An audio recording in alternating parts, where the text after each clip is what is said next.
Alors, Cécilia, on va parler d'un... Ouais, un premier, voilà. Un deuxième pour quand... Voilà. Et puis la petite zapette, mais sinon je ferai. Alors Cécilia, on va parler en fait d'un centre commercial emblématique qui est Cap 3000. Si ma mémoire est bonne, c'est le premier centre commercial de France qui a fêté donc ses 50 ans cette année. Et donc, après 6 ans de travaux, il vient de réouvrir entre guillemets. Est-ce qu'il représente la vision cible du centre commercial ou du centre de vie d'Altaria Cogedim?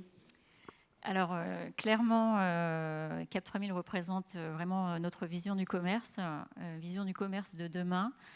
On a voulu en faire un vrai lieu de vie. Alors, une fois qu'on dit ça, c'est un petit peu tarte à la crème. C'est quoi un lieu de vie? Alors, j'ai envie de reprendre tout ce qu'a dit Guillaume de Milibou parce que c'était vraiment intéressant. C'est de l'émotion, du sentiment, se sentir bien. Je voudrais que les gens viennent chez nous, pas pour acheter un meuble ni un vêtement, mais pour passer un bon moment. C'est cette idée de proposer toujours plus d'expérience à travers des restaurants, des loisirs, à travers la proposition de nouvelles marques. Ça passera aussi justement, l'expérience, elle ne peut pas venir que de la foncière. Nous, à l'origine, on louait des emplacements, donc ça passera aussi par un partenariat fort avec les enseignes qui sont chez nous. C'est aussi à elles de proposer de l'expérience, et en tout cas, ou de co-créer avec nous des expériences. C'est ça aussi la vision du commerce de demain et dans les centres commerciaux, c'est arriver à faire ensemble, offrir ensemble beaucoup plus de parcours sans couture, mais en tout cas, on n'est pas dans une opposition où il y a d'un côté le propriétaire bailleur et de l'autre côté l'enseigne, sinon on n'y arrivera pas. Alors dans cette logique de partenariat et d'expérience, on va effectivement parler de deux choses. La première, c'est Capsule, qui est, vous verrez, on a parlé des Showfields plutôt ce matin, c'est un petit peu dans cette veine-là aussi. Et puis d'expérience avec MK2 qui a fait une expérience immersive. On voit que dans les centres commerciaux, parfois, on se dit c'est toujours la même offre. Donc c'est vrai que les gens en ont un petit peu marre et cherchent des nouveautés, des nouvelles marques qu'elles ne peuvent pas forcément trouver sur Internet. À l'inverse, il y a des marques qui aimeraient bien être dans le physique qui ne peuvent pas se le payer. Et du coup, je voulais qu'on parle de Capsule, qui est donc vous êtes devenu retailer. Est-ce que tu peux nous en dire Voilà, plus? c'est ça. Je crois qu'il y a une vidéo d'ailleurs qui peut passer en même temps. Donc Capsule, c'est là où la foncière fait un vie ma vie d'enseigne. C'est donc un concept store de 700 mètres carrés qu'on a développé en interne. Il y avait vraiment plusieurs volontés, c'est d'offrir un véritable tremplin à des marques locales et ou des NVB, donc qui ne sont normalement jamais dans les centres commerciaux. Et puis d'offrir beaucoup d'expériences. Donc on y retrouve de la culture, il y a une librairie café, on y retrouve des œuvres d'art. Vous pouvez acheter des œuvres d'art qui vont de 400 à 80 000 euros.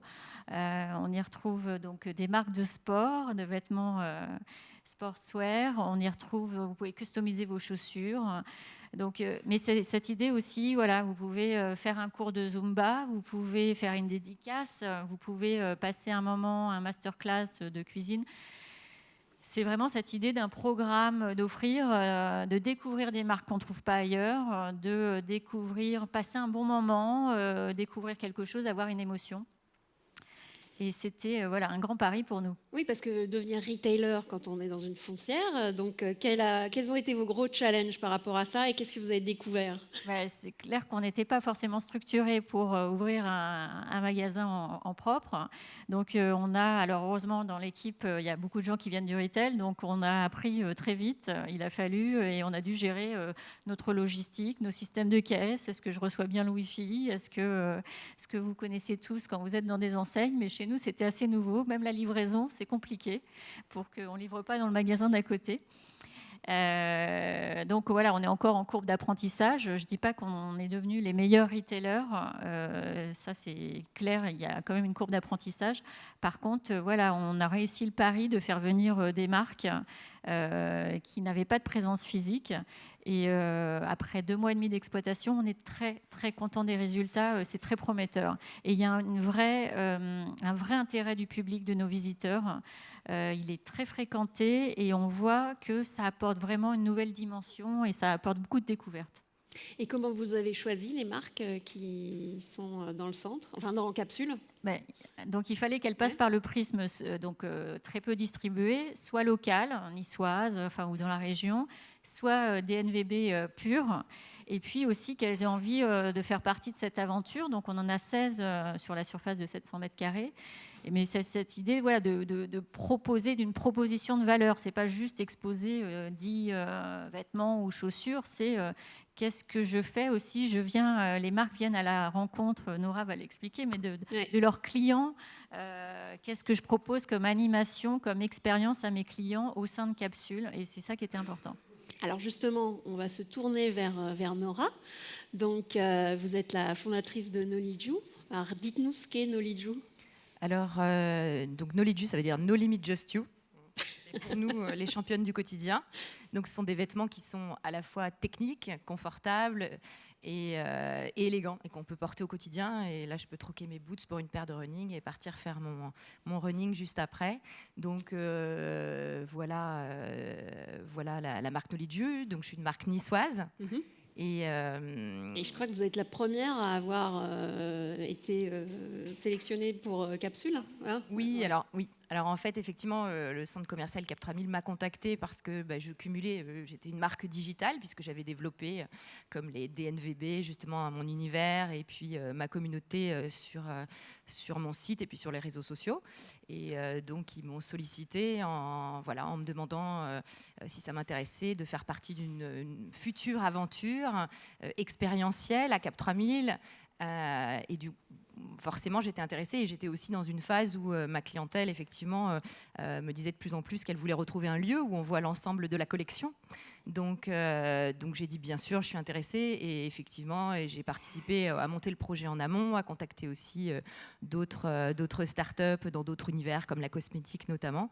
Et voilà, j'ai participé aussi à l'élaboration du projet en tant que marque partenaire. Et alors, vous disiez, vous avez des lieux où vous êtes présente de temps en temps, plutôt de façon événementielle, j'imagine, Oui, alors bien sûr, comme toute DNVB, on est digital, mais en l'occurrence sur les vêtements, tout le monde s'accorde à dire qu'au bout d'un moment, les gens veulent toucher les matières, les gens veulent essayer. Donc, je m'étais développée avec des partenariats, effectivement, dans des corners, grands magasins, avec des pop-up stores, à Paris, à l'étranger aussi, à San Francisco.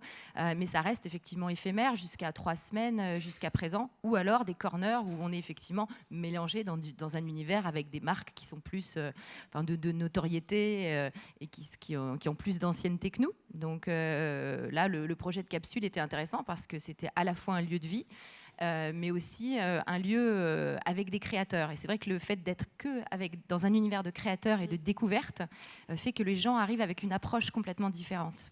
Et du coup, qu'est-ce que vous faites de différent? Alors déjà, combien de temps ça va durer?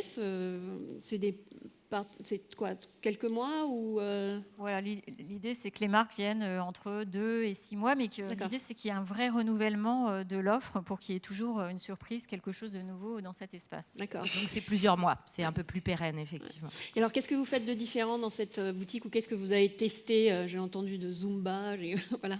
Oui, alors c'est vrai qu'on a notre univers. La différence aussi, c'est que les gens, en tout cas en ce qui me concerne, ça fait un petit peu caisse de résonance, qui connaissaient la marque sur différents événements, viennent nous retrouver. On a effectivement les ambassadrices, la communauté, donc c'est un vrai lieu de rencontre et c'est un lieu effectivement où depuis le début on nous a dit voilà, on peut exprimer l'univers de marque, ce qui nous intéresse et effectivement comme je suis sur ces valeurs de bien-être, de sport, notamment effectivement j'ai déjà organisé mon premier événement, j'ai fait il y a 15 jours donc une Zumba géante devant la boutique. L'idée c'est justement de faire venir la communauté, de que ce soit un lieu de rencontre et pas simplement effectivement la marque présente, mais qu'on soit là, nous créateurs, et qu'on monte des événements avec la communauté et tous ceux qui veulent participer. Et ça vous donne envie d'ouvrir une vraie boutique ou pas? Oui. Oui, clairement, en fait, ça fait un moment que je pense, et c'est vrai que, encore une fois, mon idée, c'est d'aller au-delà du retail classique, et je voulais justement créer un lieu de vie avec mon univers de marque, avec l'univers des championnes du quotidien, un lieu de rencontre, justement, autour du bien-être. Et clairement, le fait que je vive ces rencontres au quotidien me donne envie de monter justement quelque chose dans cet esprit-là dans le futur. Alors, juste dans les modalités opérationnelles, c'est vous qui fournissez toute la partie caisse ou chacun vient avec son... Alors non, on a un système de caisse centralisé et on offre tout, en fait, l'écosystème, même de communication. Voilà, l'idée, c'est qu'on met à disposition de la marque tout un écosystème, même les vendeurs. Alors, certaines marques viennent avec des forces en plus, additionnelles, mais on a une équipe de vente polyvalente qui tourne sur toutes les marques. D'accord. Et sur la partie data client, du coup, c'est... Oui, l'idée c'est que c'est nous qui collectons et on échange avec les marques, mais on essaye quand même d'encapsuler, sans jeu de mots, mais quand même toute cette communauté, puisque l'idée c'est que voilà, un client chez Knowledge est potentiellement aussi un client pour le reste des marques présentes. D'accord. Et du coup, les prochaines étapes sur Capsule Alors, c'est encore un petit peu tôt, puisque donc l'expérience a 2 mois et demi, mais clairement, elle est positive. On réfléchit forcément à déployer le modèle dans d'autres centres commerciaux, donc peut-être sur des formats plus petits ou pas. Et pourquoi pas une marketplace aussi qui encapsulerait les marques. En tout cas, c'est à l'étude et il nous faut un petit peu plus de recul et on continue notre courbe d'apprentissage de vie ma vie retailer. Mais en tout cas, l'expérience est vraiment intéressante. Et ça a changé vos relations avec les retailers avec lesquels vous travaillez d'habitude, en connaissant mieux leurs problématiques? Ça change les relations. De toute façon, ça s'inscrit vraiment dans une démarche. On n'est pas la seule foncière à se poser des questions et à revisiter nos relations avec les marques. C'est ce que je disais tout à l'heure. Le salut ne viendra qu'avec un partenariat fort avec les enseignes et non plus seulement une relation de bailleur-locataire. Ça fonctionne plus. Si aujourd'hui on veut aller capter des jeunes qui n'ont plus tellement envie de venir dans les centres commerciaux ou qui ont d'autres habitudes, si on veut vraiment réussir le challenge, il faut qu'on ait une proposition de valeur qu'on construira ensemble. Donc il y a une vraie notion de travailler avec plus de proximité avec les marques, d'établir une plateforme d'échange. Et je trouve que c'est Capsule pour ça est une belle expérience parce qu'il y a un vrai échange avec les marques. Leurs contraintes sont nos contraintes et ça nous permet vraiment d'appréhender les choses de façon différente. Parfait. Alors, on va passer à la deuxième expérience sur Cap 3000, c'est Océan. Alors, on voit, là, c'est une expérience qui a été développée et en lien complet avec la certification du centre. Alors, moi, personnellement, je ne connaissais pas cette certification. Biodiversity, voilà, du centre. Est-ce que tu peux nous en dire plus sur... Alors, c'est vrai que ça s'inscrit dans une démarche où on ne peut plus bétonner 130 000 m² dans une région, dans une ville, sans prendre en compte l'environnement. Clairement, nous, le groupe, ça a toujours été au cœur des préoccupations. On était parmi les premiers à être certifiés BREEAM Excellent sur la plupart de nos centres commerciaux. Donc, le label Biodiversity, donc City Ville, on est le premier centre commercial à l'avoir eu. C'est protection des espèces, de l'écosystème et de l'humain aussi. C'est comment je prends soin de l'humain. Donc à Cap 3000, il faut savoir qu'on est à côté d'une réserve Natura 2000. Donc voilà, pendant 6 ans de travaux, il faut faire attention aux espèces environnantes. Donc prendre des précautions, travailler avec la Ligue de protection des oiseaux, faire des choses pour ne pas trop perturber l'écosystème environnant. Et du coup, on va parler d'Océan. Alors, je ne sais pas si on peut passer la vidéo. Passer après. Oui. Après, d'accord. On la passe après alors. Donc, Océan. En fait, on voit fleurir dans les centres co parfois des écrans gigantesques ou bien des expériences immersives. Là, je dois dire, j'étais assez bluffée.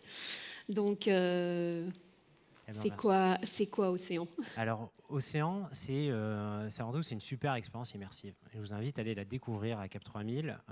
C'est une expérience immersive qui fait à peu près 400 m². qu'on a ouvert le 6 novembre dernier, au moment de l'ouverture de l'extension du centre commercial Cap 3000. Avant peut-être de parler et de présenter en détail ce que c'est qu'Océan, je ne sais pas si tout le monde est à l'aise avec cette notion d'expérience immersive. Je vais peut-être vous donner moi ma définition de ce qu'est qu'une expérience immersive. Une expérience immersive, c'est l'utilisation de 2 éléments.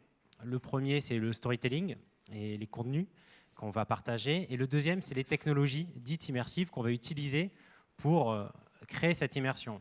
Ce que j'entends par technologie immersive, ça va être des technologies de vidéoprojection, d'interaction en temps réel, de son spatialisé, auxquels on va pouvoir rajouter d'autres éléments qui sont du sensoriel, de l'olfactif, de la réalité augmentée, de la réalité virtuelle, etc.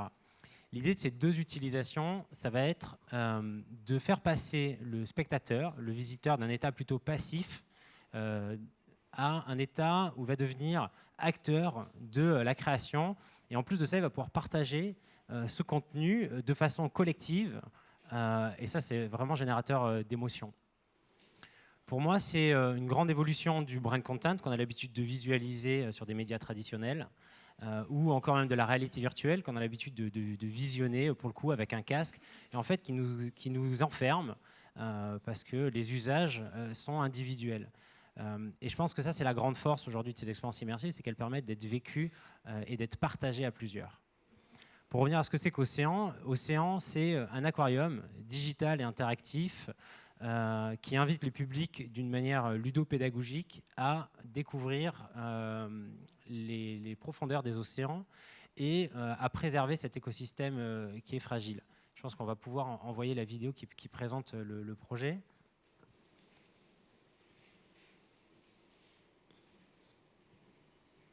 Alors pour le coup, je n'ai pas introduit, mais c'est vrai que alors on s'appelle MK2+.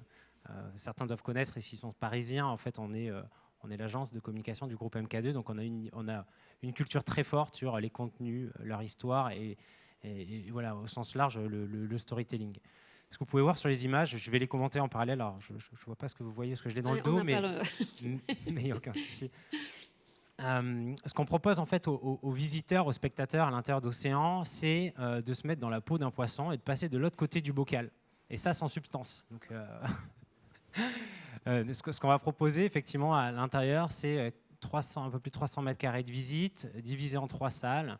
Une première salle qui va être une plage, on a l'impression d'être sur une plage tropicale où on va voir l'éclosion des bébés tortues. Et ces bébés tortues vont rejoindre leur première vague pour rejoindre les lagons. Le visiteur va rentrer dans une deuxième salle qui fait un peu plus de 100 mètres carrés, dans lequel il va pouvoir découvrir les lagons, des poissons multicolores, cette tortue qui est devenue une grande tortue. Et une troisième salle, on va pouvoir découvrir les profondeurs et les grandes profondeurs des océans, avec les cétacés, les baleines. On va pouvoir découvrir la fosse aux requins et un peu plus loin, on va découvrir le plancton bioluminescent et les abysses. Et je sais, vous faites un partenariat avec l'aquarium pas l'aquarium. Ouais, oui. Effectivement, on a voulu aller chercher du crédit sur ce projet-là. On est parti d'un asset qui est très fort du centre commercial et de ce label Biodiversity pour aller raconter une histoire. Avant tout, on en parlera après, mais l'objectif, c'est quand même d'attirer des publics. Donc, c'était aussi d'avoir un levier de divertissement.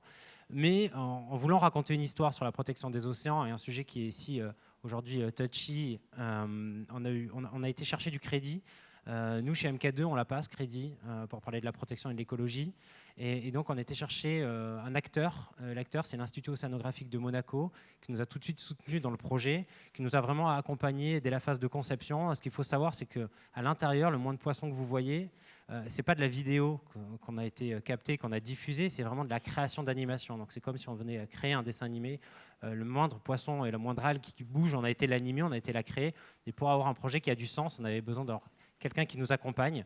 Et donc, c'est vrai que l'Institut océanographique de Monaco nous a accompagnés dans le projet. Et du coup, ça répondait à des attentes particulières à la fin. Je me tourne aussi vers Cécilia parce qu'elle pourrait aussi y répondre et je pense qu'elle donnera certainement son point de vue. Je pense que ça répond à plusieurs attentes. La première attente, pour le coup, je ne vous apprends rien. L'idée, c'est comment, grâce à des nouveaux axes de divertissement ou des nouveaux concepts, on va réussir à attirer de nouveaux publics. Je le disais tout à l'heure, la force des expériences immersives, c'est qu'elle a cette capacité à attirer beaucoup de monde et à faire vivre des émotions collectives à l'intérieur. Alors on en parle dans le secteur du retail, mais il y a beaucoup d'autres secteurs qui sont touchés par la création d'expériences immersives. Il y a le retail, il y a la culture, il y a même la formation. Et donc autant de secteurs qui sont touchés. Pourquoi ? Pour une marque, pour un centre commercial, effectivement, ça permet d'attirer de nouveaux publics. Mais c'est aussi un aspect affinitaire, en fait, parce qu'on va vivre des émotions. Et ça, je pense que c'est le point fort de toute marque, c'est de réussir à faire vivre des émotions. Par exemple, pour de la formation, c'est une force de rétention qui est très forte, de faire vivre une expérience immersive. Dans la culture, le point fort, c'est que la culture, finalement, est aussi vécue par des niches, ou est consommée par des niches. Le fait de vivre des expériences immersives et culturelles, ça permet d'aller élargir les publics et toucher de nouvelles personnes. Je ne vais pas présenter spécialement le projet de l'Atelier des Lumières, mais il y a énormément de projets qui mettent aujourd'hui la culture et les expériences immersives en avant. Et c'est vrai qu'il y a un marché énorme qui est en train de se créer parce qu'il touche et il répond à énormément de problématiques. Et du coup, quel est le bilan qu'on peut tirer après ces premières, je dirais, semaines d'Océan ? Alors, on est très contents, ça remplit les objectifs. C'est intéressant de voir qu'on a des classes de jeunes élèves qui viennent, donc d'où le côté un peu ludo-éducatif. Moi, je suis contente qu'on arrive à attirer ce type de public. Et accessoirement, c'est bien parce que c'est pendant la journée où il y a moins de monde. Donc, en plus, ça a un usage pour la communauté. C'est payant d'ailleurs ? Alors c'est payant, mais l'idée, nous, de ce projet-là, c'est pas tant de faire du profit, mais vraiment voilà, de proposer de l'expérientiel en complément de la visite shopping. C'est là où, si on ne propose pas un supplément d'âme, si on ne propose pas quelque chose en plus du shopping, et si les gens viennent seulement chez nous pour s'acheter un pull, on n'aura pas gagné notre pari. Donc bien sûr, il y a un aspect financier, mais en tout cas, la finalité du projet, c'est vraiment de proposer un complément qui s'inscrit dans le parcours artistique et culturel à Cap 3000. Donc, prolonger la visite, faire venir des touristes. Donc, c'est très peu cher. Pour les enfants, c'est 3 €. C'est le prix d'un tour de manège. Je pense qu'on a quelque chose quand même de beaucoup plus qualitatif pour ce prix-là, voilà, qu'un simple tour de manège, et qui a du sens, qui apporte de l'émotion, du sentiment. Effectivement, c'est un point important parce que derrière, on a quand même des objectifs et des objectifs marketing. Derrière ce projet-là, un des premiers objectifs, c'est une stratégie d'acquisition aussi. Derrière, on va collecter, après quelques mois, plus de 20 000 leads, des leads qui sont qualifiés. Pourquoi ? Parce qu'en fait, le tarif public, il est de 8 €. C'est le tarif pour vivre l'expérience. Sauf qu'avec la carte de fidélité du centre commercial, les tarifs vont être inférieurs, mais qui permet aussi de récupérer des fiches profils sur des clients et des prospects du centre commercial. Donc ça, déjà, on répond à ces objectifs-là. Et un autre objectif, je pense, auquel on répond, c'est aussi tout un aspect qui est affinitaire. Après des premières analyses et des enquêtes de satisfaction, on réalise qu'on a plus de 90% d'enquêtes de satisfaction et plus de 90% de personnes qui recommandent d'aller voir l'exposition. C'est d'ailleurs même la première source de notre trafic. Elle est palliée par rapport à des campagnes médias, des gens qui viennent voir le projet Océan. Elle est liée via le bouche à oreille. Et du coup, vous avez des projets de le déployer sur d'autres centres ? Alors, Océan, pas pour l'instant. En plus, Océan, voilà, il a vraiment du sens à Cap 3000 puisqu'il s'inscrit sur cette démarche environnementale, proche de la mer. Donc, il n'est pas forcément déployable dans tous nos actifs. Mais en tout cas, ça ancre le fait que notre vision du commerce et des lieux de vie de demain est la bonne. Plus de loisirs, et ce type de loisirs, c'est difficile de trouver du bon loisir, des exploitants qui tiennent la route sur les centres. Donc, comme on ne trouvait pas, on est allé, voilà, on a sollicité MK2 pour développer quelque chose de sur mesure. Et par contre, ça, je pense que c'est ça le modèle déployable. D'accord. Et du coup, quels sont les grands projets d'Altarea Cogedim sur les prochaines, les grandes ouvertures ou les grands... Vous pouvez en parler ou pas ? On a toujours des projets. Il y a beaucoup de projets sur les flux parce que les gares, on opère pas mal de gares et c'est clairement aussi des lieux demain qui vont devenir très importants dans le tissu urbain. Après, on fait aussi muter les actifs qu'on a déjà, les centres commerciaux qu'on a déjà. C'est important de continuer la transformation. Clairement, on ne peut pas rester avec ce qu'on a. Donc, c'est transformer petit à petit tous nos centres pour voilà, redonner plus d'expérience, plus de loisirs et plus de restauration. Et surtout, et là je reviendrai, c'est vraiment important, plus de partenariats avec les enseignes. Et les marques, on n'y arrive pas si on ne peut plus être campé dans nos positions du passé. Bon. Eh bien, merci beaucoup. Donc, vous avez compris, si vous voulez un partenariat différent, vous pouvez aller voir Cécilia. Je vous remercie. Merci.